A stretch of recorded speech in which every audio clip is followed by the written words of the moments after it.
let's see if I can even pick up this. No!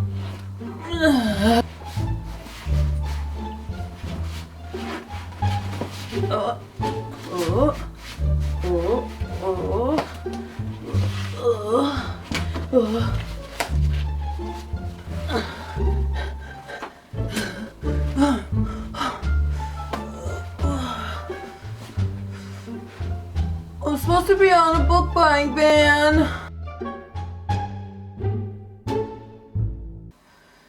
Oh God. And if you can't tell, I've bought a lot of books recently, which has been fun, but it's also been bad. So let's do a book haul. Yeah? Book haul? Book haul? Yeah? Book haul? Let's get started. Okay, the first one is a book that I've been looking for such a long time, and I just have never been able to find a good used copy. This is the first one that I found, but it is Rebecca by Daphne du Maurier. I've been wanting to read this for a very long time. I tried to watch the Alfred Hitchcock movie and I fell asleep halfway through, but not because it was boring, but because I started it really late. In Rebecca, a woman gets married to a man, a very rich and wealthy man. She goes to his house and she finds remnants of this man's dead wife everywhere. There are portraits of her everywhere. There are her belongings everywhere, and it almost feels like this woman, Rebecca, is haunting this new wife. It seems like not quite like a mystery, but more so like a gothic thriller. There's nothing to solve here. It's just creepy. So actually I'm thinking about picking that one up soon, but don't I say that about everything? Okay, next, only 3 of these are recent purchases. So back in October, I went to San Francisco, and at one of the bookstores I bought this, Spring by Karl Ove Knausgaard, and I didn't realize at the time, but this is the 3rd book in the series. After getting like halfway through Spring and loving it to death, I just bought them all. I bought them all, and they're beautiful. They're all matching covers. I love the way that they look. Each of the books is illustrated by a different artist, and then their art is intermixed throughout. First we have Winter. The cover artist is Lars Laren. Then we have Autumn. Artwork is Vanessa Baird. Spring, which of course is not a new purchase. And the artist for that one is Anya Berger. And then Summer, which I was flashing earlier. The illustrator for that one is Anselm Kiefer. The concept of the whole thing is a father writing his soon-to-be born daughter letters. Majority of it is vignettes of just like random thoughts that this man felt like he needed to record down for his daughter. And it's interesting because the narrator is already a father. The narrator already has 2 other kids. Not, oh, I don't know what parenthood is. It's very much a ponderance on fatherhood, and specifically the emotional strains of fatherhood, which I feel like is not a perspective that you get to see very often. I'm pretty sure it's semi-autobiographical for Mr. Knausgaard. I've already read Winter, Autumn, and Spring. I just haven't gotten to Summer because it's a big boy. But amazing. Already vouch. This is probably going to end up being some of my favorite things that I've read this year because of how much I've just thoroughly enjoyed every second of it so far. Next, the next like 8 books I want to note are from my local library book sale. Everybody should go right now, even if you have to leave my video because I'm not as important as the library. Leave my video, go to your local library's website and try and find their book sales. It helps support libraries as systems in which, you know, there are a lot of book bans and like my local library is unionizing. It's very important to know what is going on in your library community because that's the basis of your reading community. And I received all of these next books from my library sale. I spent, I think, $18. I found some amazing picks, and you can too if you go and you find your local library and you see when they are selling books and when you can support them. Okay, first we have a beautiful copy of The Doors of Perception by Aldous Huxley. So it's a 1970 copy. It's very beautiful and I really love it, and I love how it's small. It's small, but yet the text is not, you know, horrible.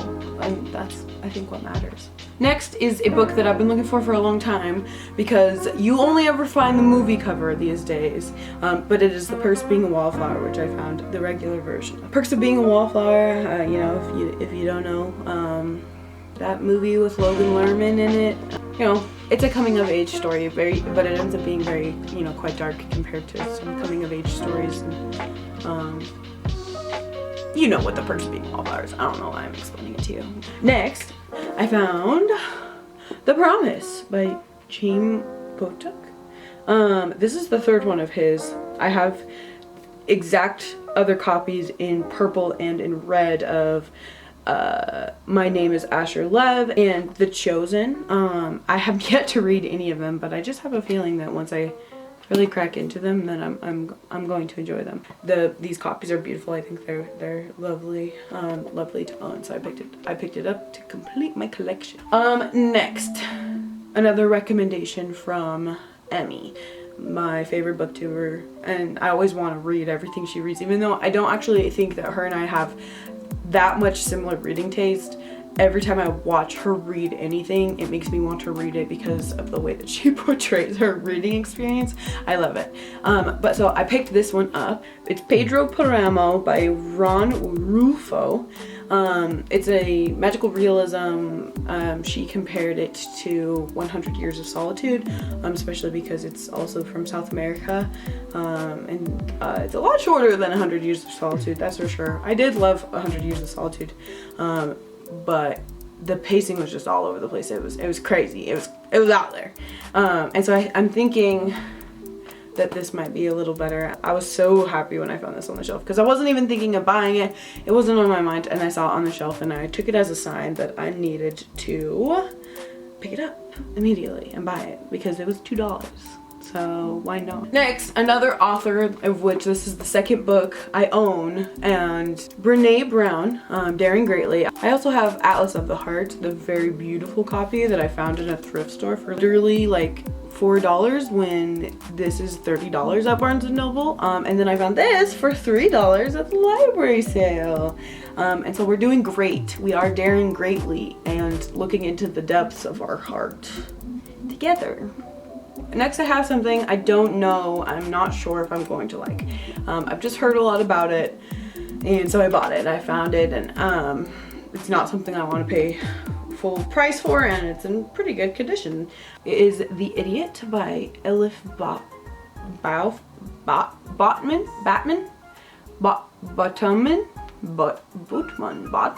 Ooh. The year is 1995 and email is new. Selin, the daughter of Turkish immigrants, arrives for her freshman year at Harvard, where she signs up for classes in subjects she has never heard of, befriends her charismatic Serbian classmate Svetlana, and almost by accident begins corresponding with Ivan, an older mathematics student. Selin may have barely spoken to Ivan, but with each email they exchange, the act of writing seems to take on new and increasingly mysterious meanings. When the school year ends, Ivan goes to Budapest and Selin heads to the Hungarian countryside. Her summer does not resonate with anything she has previously heard about the typical experiences of college students, but rather is the beginning of a journey further inside herself, a coming to grips with the inevitable and exhilarating confusion of first love, and with the growing consciousness that she is doomed to become a writer. Oh. So it's like a love story. I didn't know that. Okay. Maybe I will like it. I don't know. We'll have to see on that one. Because everybody's fucking talking about it. This is how you lose the time war. I'm gonna pick it up. I have heard so many mixed messages about this one. And so I think it's just something that I'm gonna need to read. Ooh, I match. It's something I'm gonna need to read for myself. So, the Illumicrate editions were so So if I like it, maybe I'll get this one and the second one in the Illumicrate editions because they're beautiful. Another artist I keep buying books for, but I've never read. So I have Beautiful World, Where Are You? But I picked up Conversations with Friends. I have yet to read Beautiful World, Where Are You? I haven't read Normal People. We'll see. We'll see. Because like, this is one that I have no idea how I'm going to react to it. It seems like something that I could like, but it also seems exactly like something that I could hate. I think when it comes down to these like real life, emotional, interpersonal stories, it's literally luck of the draw, whether I like it or not. Like there's so far no pattern. So far as like realistic fiction in which I like and dislike, I can't tell you what the difference is. Next, we have this beautiful blue, lovely. This is the collected sonnets of Edna St. Vincent Millay. I have a copy of A Few Figs from the Thistle, and it is hardback, leather bound, just like this one. So I'm happy because it's gonna go beautiful right next to my other copy. Even though I didn't really like her sonnets compared to the rest of her poetry that I've read, I really enjoyed her poetry, and then her sonnets were just kind of meh. It was a beauty buy. It's so cute. I'm fancy. I read poetry and sonnets, and I wanted to own it. Okay, don't judge me. This is the last one from the library sale, and then I have one more for you. This is Memorial by Bryan Washington. I was at the book sale for like 2 hours, like an hour and a half, like combing through all of the shelves, looking, and like halfway through looking, I was like, oh, you know what would be a cool book to find? Memorial, because I don't own that one and I haven't gotten a chance to read it. And the very last book that I find, literally the very last shelf that I look before I go and check out, this beautiful hardcover is sitting on it, waiting for me. And I was like, wow, ask and ye shall receive from the book gods. It's another one of those contemporary fiction novels that I never know if I'm going to like or not. I think that's where my weak point with contemporary fiction is I don't necessarily know what I enjoy in like the contemporary fiction world. Benson and Mike are two young guys who live together in Houston. Mike is a Japanese-American chef at a Mexican restaurant, and Benson's a black daycare teacher, and they've been together a few years. Good years, but now they're not sure why they're still a couple. There's the sex, sure, and the meals Mike cooks for Benson, and well, they love each other. But Mike finds out his estranged father is dying in Osaka just as his acerbic mother, Mitsuko, arrives in Texas for a visit. Mike picks up and flies across the world to say goodbye. In Japan, he undergoes an extraordinary transformation, discovering the truth about his family and his past. Back home, Mitsuko and Benson are stuck together as unconventional roommates in an absurd domestic situation that leads to Benson to deeper understanding of family and himself. Benson begins to push outward, realizing he might know what he wants to get and have the goods to get it. Both men will change in ways that will either make them stronger together or fracture everything that they've ever known. Wow, that's a pretty good blurb. Okay, that one actually sounds like something I would really like. I'm still unsure about Conversations with Friends. Sorry, Sally Rooney. Every description I've ever heard of any of her books has made me completely unsure about whether or not I want to read them. Every single one. Very last one. My boyfriend and I were walking around Barnes & Noble. Dangerous, I know. And we find this book, and it's $40 on the shelf, and he's literally like, I'm gonna buy it. Like, I have to buy it. Like, we have to own this book. And I was like, no. I got this. I know. I go to Book Outlet. I find a $15 brand new copy on Book Outlet. And like 6 days later, we have Beautiful Dracula, illustrated by Edward Gorey. The spine has little bats on it. But we in this household stan Edward Gorey. We stan our doomed sad gay illustrator. We stan him. And so, of course, when we saw this literally covered in velvet, Dracula, that I don't own a copy of Dracula yet. I've been looking for a good one. I had to pick it up. So, oh, it's so beautiful. What a baby. And we picked it up the other day. I've tried to read Frankenstein so many times, and it's so dry. I have such a hard time getting into it. I read the prologue for this, immediately hooked. So I think my boyfriend and I are gonna read it together.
Okay, everybody, thanks for hanging out. I appreciate you checking out these new books with me. Let me know if you have any opinions on what I should read next.